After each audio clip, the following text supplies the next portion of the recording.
মই এইবাৰ পাৰ্লিমেণ্টত যেতিয়া প্ৰশ্ন সোধে আপোনালোকে জানে যে লটাৰী হয়, ইচ্ছা কৰিলে ক'ব নোৱাৰি। কিন্তু মই কেইবাটাও প্ৰশ্ন নগাঁও সংসদীয় সমষ্টিৰ কাৰণে কৈছোঁ। তাত বিশেষকৈ এটা বস্তু মই ক'ব খুজিছোঁ যে বানপানী আমাৰ বছৰে বছৰে হয়।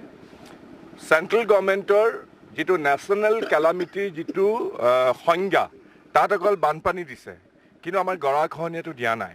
সেইকাৰণে আমাৰ ফালৰ পৰা আমি দাবী জনাইছোঁ যে এই সংজ্ঞাটোৰ ভিতৰত বানপানীও হয়, বানপানী হৈ পেলাই আকৌ গুচি যায়, শেষ হৈ যায়, কিন্তু গৰাখহনীয়াতে গোটেই বছৰটো হৈ থাকে। গৰাখহনীয়াই আমাৰ হাজাৰ হাজাৰ হেক্টৰ কৃষিভূমি, আমাৰ ঘৰ বাৰী, স্কুল, এনেকুৱা ধৰণৰ বস্তু ব্ৰহ্মপুত্ৰত গ্ৰাস হৈ গৈ আছে। সেইকাৰণে আমি কেন্দ্ৰীয় চৰকাৰৰ পৰা জানিব বিচাৰিছোঁ, মই প্ৰশ্নও সুধিছোঁ কেইবাটাও, আৰু তেওঁলোকৰ সংজ্ঞাটো সলনি কৰি পেলাই, মানে এমেণ্ডমেণ্ট কৰি পেলাই আমি এই গৰাখহনীয়াটো বানপানীৰ লগতে সোমাব খুজিছোঁ। গতিকে আপোনালোকৰ এই গোটেইবিলাক মই সামৰি লৈছোঁ। এতিয়ালৈকে উপযুক্ত উত্তৰ মই পোৱা নাই কেন্দ্ৰীয় চৰকাৰৰ পৰা, মই কিন্তু এইটো বিষয়ে মই কৈ যাম। গতিকে আপোনালোকৰ এইটো সেই তাৰে ভিতৰতে পৰে গোটেই বস্তু। চিণ্ডিকেটটো শুনক, চিণ্ডিকেটটো আপোনালোকে জানে যে মোৰ মাৰ্ঘেৰিটা পুৰণা সমষ্টিত মই এইটো কোৱাৰ পিছত হঠাতে ৰাতিৰ ভিতৰত এইটো বন্ধ হৈ গ'ল। এতিয়া আজি দুদিন ধৰি পেলাই আগতে শ ট্ৰাক আহে।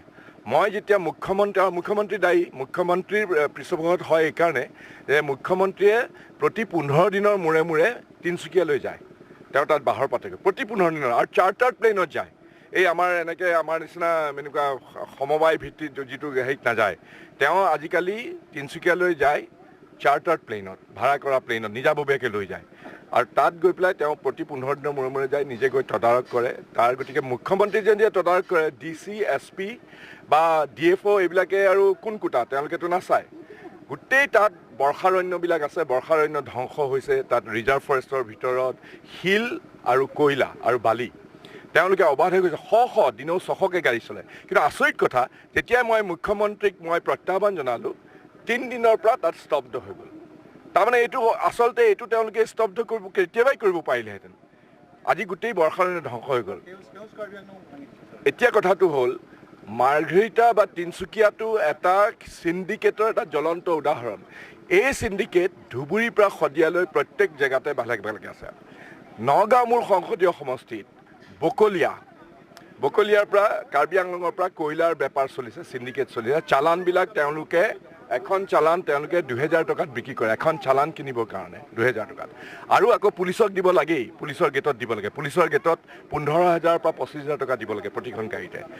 অকল ইয়াতে নহয়, চুপাৰী চিণ্ডিকেট চলি আছে। চুপাৰী, শিল, বালি, পল্টন বজাৰত গুৱাহাটীত মাছৰ চিণ্ডিকেট, কণীৰ চিণ্ডিকেট, গুৱাহাটী ৰেলৱে ষ্টেচনত পাণৰ চিণ্ডিকেট, ইফালে গৰুৰ চিণ্ডিকেট, ক'ত চলা নাই। চিণ্ডিকেটে আমাৰ গোটেই অসমখন এতিয়া গ্ৰাস কৰি পেলাইছে। আৰু এইটো মই অকল কোৱা কথা নহয়, এতিয়া BJP দলৰ যিসকল বিবেকবান বিধায়ক আছে তেওঁলোকেও এই কথাটো স্পষ্ট কৰিছে, হয় চিণ্ডিকেট অসমত চলিছে। গতিকে মই ভাবোঁ এতিয়া মুখ্যমন্ত্ৰীয়ে পদত্যাগ কৰা উচিত। Thank U.